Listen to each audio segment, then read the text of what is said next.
इस अल्प विराम के बाद पुनः अभिनंदन सभी दर्शकों का आपके अपने भविष्य दर्पण पे, जहां पर पूर्ण रूप से मार्गदर्शन और सानिध्य प्राप्त हो रहा है आचार्य जेपी सिंह जी का। अगर आपके पास है कोई भी शंका, कोई भी समस्या, तो आप उनसे व्यक्तिगत रूप से मिलकर समस्या का समाधान प्राप्त कर सकते हैं। अपॉइंटमेंट लेने के नंबर्स टीवी स्क्रीन पर निरंतर फ्लैश हो रहे हैं। और जिन भी जातकों या दर्शकों के पास उनकी डेट ऑफ बर्थ अवेलेबल नहीं है, यानी कि जन्म की कोई भी डिटेल्स उनके पास नहीं है, तो वो उसके लिए प्रश्न कुंडली के आधार पर भी आचार्य जी से मिलकर समस्या का समाधान कर सकते हैं प्राप्त। आचार्य जी, एक सवाल है जो यहाँ पर उठ रहा है हमारे जहन में, जो बृहस्पतिवार के दिन को जोड़ते हुए मैं करना चाहती हूँ, लेकिन उससे पहले बात कर लेंगे। हमारे साथ बाल कृष्ण जी जुड़े हुए हैं कोटा से। आपका स्वागत है। बताएं क्या है डेट ऑफ बर्थ? गुरु जी प्रणाम। डेट ऑफ बर्थ है 18 दिसंबर 1983। 18 दिसंबर 1983। समय और स्थान बता दें। समय है 9:15 बजे रात्रि काल के। और जन्म स्थान है सवाई माधोपुर राजस्थान। सवाई माधोपुर राजस्थान, रात्रि के 9:15 बजे। जी अब बताएं सवाल क्या है आपका? जी मैं मतलब ये पूछना चाह रहा था कि मेरे जैसे एज 29 ईयर समथिंग हो गई है, परंतु आज तक एक पैसे का जॉब नहीं लग पाया मुझे, और एजुकेशन ही मैंने काफी ली, पर मतलब जैसे कहते हैं जॉब के पर्सपेक्टिव से मुझे कुछ भी हासिल नहीं हुआ लाइफ में। जी देखिए, बिल्कुल बंधु, इस सवाल का जवाब बिल्कुल ज्योतिष देता है और समझने योग्य ये पत्रिका है, क्योंकि हर पत्रिका अपने आप में एक सवाल होता है और उस सवाल का जवाब हमें वो ग्रह, वो ज्योतिष के वो नियम हमें देते हैं। अब इसे समझ लेना योग्य क्या चीज़ है कि इसमें राहु की महादशा है और राहु में शुक्र का अंतर चल रहा है, पहली बात। दूसरी बात, राहु की स्थिति क्या है? राहु बैठे हुए एकादश भाव में, धन भाव में। अब ध्यान रखिएगा मेरी हर शब्द पर। धन भाव में बैठे हुए हैं चंद्रमा के साथ ग्रहण युति बनाकर। और दशम भाव के स्वामी कहाँ बैठे हुए हैं? दशम भाव के स्वामी बैठे हुए हैं तृतीय भाव में, वो भी कन्या राशि में। अब ऐसी स्थिति में जॉब कैसे लगे, धन कैसे आए? क्यों? क्योंकि दोनों स्थान ही पीड़ित हो गए हैं। दूसरी एक सबसे महत्वपूर्ण बात, कर्क लगन की पत्रिका, लग्न का स्वामी चंद्रमा राहु से ग्रसित, ग्रहण दोष से ग्रसित। ऊपर से एक और सबसे बड़ी स्थिति यहाँ बनी, चतुर्थ भाव में शनि बैठे हुए हैं। शनि बैठकर दशम पर दृष्टि डालते हैं और वो दृष्टि डालते हैं मेष राशि पर। तब ऐसी स्थिति बनती है कि व्यक्ति की हालत हो जाती है मांग कर खाने की, और ख़ास तौर पे ऐसी स्थिति में माता को सबसे ज़्यादा कष्ट मिलेगा, क्योंकि चंद्रमा माता का कारक होकर पीड़ित हुआ, लगन का कारक होकर पीड़ित हुआ। इधर से माता के घर में शनि बैठे हुए हैं, चाहे वो उच्च के हैं पर उच्च के होकर दीर्घायु दे देंगे, ज्ञान दे देंगे, पर शरीर से लाचार कर देंगे।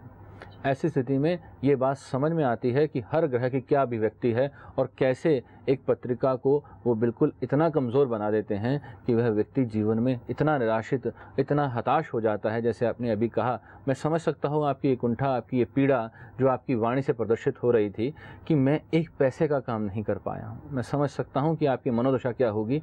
इस स्थिति में सबसे पहला काम आपको क्या करना है? सबसे पहले इस चंद्र राहु की युति को ख़त्म करना है। जैसे ही चंद्र राहु की युति ख़त्म होगी, धन का आगमन शुरू हो जाएगा, क्योंकि धन भाव एकादश, हम इस पर भी चर्चा करेंगे आगे, हर भाव की अभिव्यक्ति पे चर्चा करेंगे, हर राशि की अभिव्यक्ति पे चर्चा करेंगे।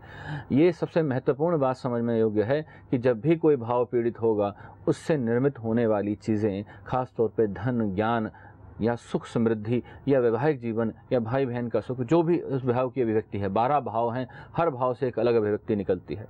तो जो एकादश भाव की स्थिति है वो निश्चित तौर पर पीड़ित हुई है, धन भाव पीड़ित हुआ है। अब इसका मतलब ये हुआ कि यहाँ पर धन का आगमन नहीं होगा। धन का आगमन एकादश से होता है और व्यय द्वितीय से होता है। द्वितीय कुटुंब स्थान भी है और व्यय स्थान भी है। यहाँ से कह लीजिए वहाँ पर हम अपनी आजीविका चलाने के लिए धन का यहाँ संचार करते हैं। और खर्चे को देखते हैं द्वादश भाव से। अब खर्चा यहाँ तब होगा जब यहाँ आगमन होगा। यहाँ आगमन पे ही रोक लगी हुई है। तो चंद्रमा और राहु की युति को ख़त्म करने के लिए सबसे पहला काम, एक दूध और दूध से बनी हुई चीज़ें सूर्य अस्त के बाद बिल्कुल नहीं लेंगे, निषेध है आपके लिए। काला सफ़ेद कपड़ा बिल्कुल नहीं पहनेंगे, निषेध है आपके लिए। दूसरा, टूटा हुआ कांच बिल्कुल घर में नहीं होना चाहिए। चाहे खिड़की में कांच टूटा हुआ लगा हुआ है तो उसे हटा दीजिए, बिना कांच की खिड़की हो कोई बात नहीं, उसमें कपड़ा टांग लीजिए, पर टूटा हुआ कांच भूल के मत लगाइए। दूसरी स्थिति सबसे महत्वपूर्ण, चंद्रमा के दिन, खास तौर पे पूर्णिमा के दिन आपको एक छोटा सा उपाय करना है। चंद्रमा को अर्घ देना है। ओम सोमाय नमः, ओम चंद्रमय सय नमः करते हुए चंद्रमा को अर्घ देना है। और साथ में यहाँ पर ध्यान रखिए, उस दिन दान करना है। किस चीज़ का? खीर का दान करना है, और भूल के भी उसमें कोई मेवा नहीं डालना है। ये ध्यान रखें। खास तौर पे हम दर्शकों एक चीज़ गलती कर बैठते हैं, अपनी श्रद्धा व्यक्ति के लिए हम खीर के अंदर हमेशा किशमिश डाल देते हैं। और वो खटाई का कारक है, क्योंकि अंगूर से बनती है। और जब ये आप खटाई उसमें जोड़ते हैं तो आप शनि को उसमें जोड़ बैठते हैं, और जब उसका दान करते हैं, चंद्र और शनि विषकुंभ योग बनाते हैं, तो क्या आप विष बांट रहे हैं? तो भूल के भी ऐसा मत करिएगा, ये विषकुंभ योग मत बनाइएगा अपने लिए। तो खीर का दान करना है। अगर आप खीर का दान नहीं कर सकते, पतासे दान कर दीजिए, मिश्री दान कर दीजिए। ये कोई भी पूर्णिमा के दिन दान करनी है। अब पहली चीज़ तो ये हो गई। दूसरी चीज़, यहाँ पर मंगल को बलि करने के लिए, मंगल के लिए हनुमान जी को 11 मंगलवार चोला चढ़ाएं, और मीठा भूल के मत चढ़ाएं, क्योंकि मंगल पीड़ित है, इसलिए मीठा नहीं चढ़ाना है। वहाँ सिर्फ नारियल और केले चढ़ाने हैं, और हनुमान जी के 12 नाम का जप करना है।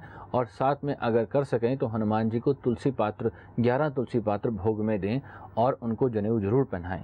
इस तरह के अगर आप नियम पालन करेंगे तो निश्चित तौर पर मेरा विश्वास है कि 11 मंगलवार पूरे होने के बाद 12वें मंगलवार आप ज़रूर मुझे फ़ोन करके बताएंगे कि अब धन आगमन भी है और मैंने 1 लाख पैसे का काम भी कर लिया है। क्योंकि आप 1 पैसे की बात करते हैं। निश्चित तौर पर श्रद्धा, निष्ठा, विश्वास से जब भी कोई कार्य किया जाएगा उसमें सफलता निश्चित तौर पर मिलेगी। अगर आपका विश्वास दृढ़ है तो परमात्मा भी आपके अंग संग है, अन्यथा वो दूर से ही देख के कहता है, बच्चा कर ले तू पहले अपनी मर्जी, फिर मैं करूँगा। तो ये ध्यान रखिए।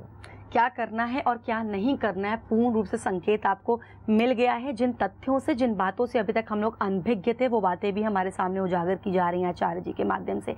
आचार्य जी, यहाँ पर सवाल लेना चाहूँगी। बृहस्पति ग्रह की हम बात कर रहे हैं, और अक्सर लोग बृहस्पतिवार, थर्सडे के फास्ट रखते हैं। कोई उस व्रत को बृहस्पतिवार का व्रत मान करके रखता है, कई लोग उस दिन को साईं बाबा का दिन मानते हैं। लेकिन जब व्रत की बात की जाती है तो कहा जाता है कि ये व्रत चाहे किसी के भी रखा जाए, ये ग्रह से जुड़ा हुआ व्रत होता है। कितनी सच्चाई है इसमें, या मात्र ये भ्रांति है? देखिए, इसके लिए एक छोटा सा उदाहरण मैं आपको देना चाहूँगा। सर्वप्रथम ये बात समझने योग्य है, जब भी ऐसी स्थिति पैदा होती है तो ख़ास तौर पे ये धारणा आप निश्चित कर लें कि आपने किसके लिए व्रत किया है। अगर आप 9 व्रत रख रहे हैं, माता दुर्गा के नवरात्र के व्रत रख रहे हैं, और बीच में बृहस्पतिवार पड़ रहा है, तो अब उसके लिए आप अलग से क्या करेंगे? 2 बार व्रत तो रख नहीं सकते। एक व्यक्ति एक ही बार व्रत रखेगा या संकल्प रखेगा, भूखा रहेगा तो एक ही बार खाना खाएगा। अब उसमें ये कर सकता है, बृहस्पतिवार की कथा कर लेगा, साईं बाबा की कथा कर लेगा, वो उनके नियम पालन कर लेगा। पर व्रत अगर 2 एक दिन पढ़ रहे हैं, चाहे 3 एक दिन पढ़ रहे हैं, वीरवार भी है उस दिन, क्या नाम आपका, नवरात्र भी है, पूर्णिमा भी है, मैं ऐसा भी मान लेता हूँ, तो अब क्या कहेंगे कि हम 3-3 व्रत रख रहे हैं? व्रत वो एक ही है। आपकी धारणा, आपकी श्रद्धा जिस तरफ है वो उस तरफ मान लिया जाएगा। और जहाँ तक बात है बृहस्पति का जुड़ा हुआ, बृहस्पति ही विष्णु के कारक भी हैं, और वहाँ बृहस्पति ग्रह से जुड़े हुए भी हैं। तो आप दोनों के लिए ही व्रत करते हैं। जब भी आप निष्ठा से आप कर व्रत करते हैं, हम ये कहते हैं विष्णु भगवान के व्रत रखिए, तो निश्चित तौर पर वह बृहस्पति ग्रह को भी बलि कर रहे हैं। तो इसमें कोई अलग अलग वितक नहीं हो गया। ये हमारी भ्रांतियाँ पैदा करी हुई हैं। साईं बाबा ने कभी नहीं कहा कि तुम मेरे लिए व्रत रखो। ये हमारी श्रद्धा निष्ठा है कि हमने उनके लिए व्रत रखना शुरू किया, और हम व्रत रख रहे हैं तो अपनी श्रद्धा निष्ठा से उसको माने। हम उसमें ये कन्फ्यूज़न ना क्रिएट करें कि ये किस तरह से हुआ, ये किस तरह से हुआ। ये हमने बृहस्पति के लिए रख लिया, ये हमने साईं बाबा के लिए रख लिया। व्रत तो एक ही है। बिल्कुल, यानी कहीं ना कहीं से हमारी श्रद्धा पे निर्भर करता है, पूर्ण आस्था पे निर्भर करता है कि हम किसके लिए, किसको आधार मानते हुए इस व्रत को रख रहे हैं। लेकिन श्रद्धा भाव से रख रहे हैं तो सार्थक अवश्य होगा। फिलहाल बात करेंगे, हमारे साथ राजस्थान से भरत जी जुड़े हैं कार्यक्रम में। हार्दिक अभिनंदन भरत जी। क्या डेट ऑफ बर्थ है? नमस्कार जी। जी, मेरी डेट ऑफ बर्थ है 27 फरवरी 1984।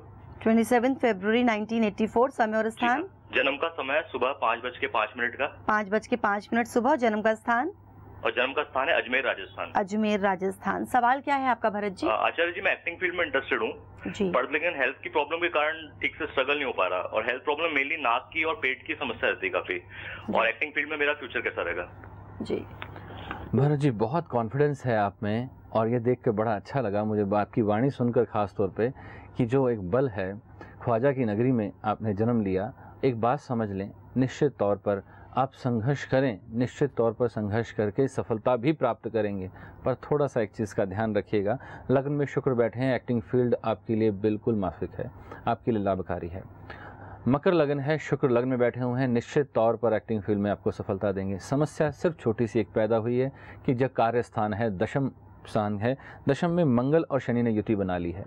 यहाँ जो लड़ाई झगड़े हमारे सीनियर्स के साथ या डायरेक्टर्स के साथ, ये कह लीजिए हमारे को पार्टनर्स के साथ हो रहे हैं, ये हमारे लिए डिफ़िकल्ट्स पैदा कर रहे हैं। यहाँ थोड़े से ईगो क्लैशेस जो हैं, इनको थोड़ा झुका लेना होगा। ख़ास तौर पे सामाजिक स्थिति में कभी भी एक चीज़ ध्यान रखें कि हम कभी भी सफलता प्राप्त करना चाहते हैं या किसी स्थान में अपना स्थान विशेष बनाना चाहते हैं तो निश्चित तौर पर वहाँ झुक के ही जाना होगा। अगर वहाँ ये कहें कि नहीं मुझसे ऐसा एक्टर कोई नहीं है तो निश्चित तौर पर आप बाहर कर दिए जाएंगे, वहाँ पर आप खड़े नहीं रह सकते, क्योंकि वहाँ जो पहले से ही खड़े हैं वो पहले ही नहीं चाहते कि आप अंदर आएँ, तो निश्चित तौर पर आपके लिए संघर्ष बढ़ जाएगा। तो इस समय खास तौर पे इस मंगल शनि की युति को समझते हुए ये ध्यान रखिएगा कि इस समय जो मंगल शनि ये स्थिति पैदा करते हैं ये रोग कारक भी हैं। दूसरा, आपने एक बात कही नाक की समस्या। अब नाक का यहाँ परिचय क्या है? बृहस्पति, क्योंकि नाक को हम देखते हैं यहाँ पर तित्व भाव से भी। अब बृहस्पति बैठे हुए हैं द्वादश में चंद्रमा के साथ में, बहुत जल्दी सर्दी हो गई है, ठंडा पानी आपको माफिक नहीं आएगा। ये समस्या क्या है? बृहस्पति और चंद्रमा की युति गजकेसरी योग तो बना रही है, जैसे मैंने पहले भी कहा योगों की युति कहाँ है, हम इस पे भी चर्चा करेंगे कि बहुत सी चर्चाएं हैं। ज्योतिष के लिए 365 दिन नहीं, आप दिन रात भी लगे रहें तो आपकी चर्चाएं समाप्त नहीं होंगी। अगर ग्रहों की युति खास तौर पे किसी दीर्घ स्थान पर हो गई, द्वादश स्थान को दीर्घ स्थान भी माना गया है, तो निश्चित तौर पर खर्चे भी बढ़ेंगे और आपके लिए समस्याएं भी उत्पन्न होंगी। तो इस समय आपके लिए 2 छोटे छोटे उपाय दिए चलता हूँ। पहली चीज़, एक तो आप बृहस्पति को बलि करें और ख़ास तौर पे ठंडे चीज़ का ध्यान रखें। और तीसरी चीज़ खास तौर पे मंगल के लिए हनुमान जी के व्रत करें तो बहुत अच्छा होगा, और संध्या समय उत्तर मुख करके हनुमान जी का पाठ करें तो आपको पूर्ण लाभ मिलेगा। बिल्कुल, आज के लिए कार्यक्रम को विराम देने का समय हो चुका है, लेकिन विस्तार से अधिक जानकारी को आप प्राप्त कर सकते हैं, वेबसाइट में लॉगिन कर सकते हैं www.acharyjpsingh.com पर। आज के इस कार्यक्रम में बस इतना ही। आचार्य जी आपसे भी विदा लेंगे, यहाँ पर है अमूल्य समय और अमूल्य जानकारी, तो उसके लिए आपका बहुत बहुत धन्यवाद। नमस्कार। एस्ट्रो रेमेडीज ने नवग्रहों के विभिन्न दोषों को दूर करने के लिए गृह शांति सिद्ध ऑयल का निर्माण किया है। इसके साथ ही सभी देवी देवताओं को प्रसन्न करने के लिए पूजन सिद्ध ऑयल एवं आपकी हर समस्या के निदान के लिए स्पेशल सिद्ध ऑयल जैसे protection oil, relationship oil, prosperity oil, increasing sales oil, success oil व हीलिंग ऑयल बनाए हैं। साथ ही वास्तु दोषों को दूर करने हेतु वास्तु सुधार ऑयल व कई प्रकार के दर्द से मुक्ति हेतु एस्ट्रो मसाज ऑयल का निर्माण भी किया है।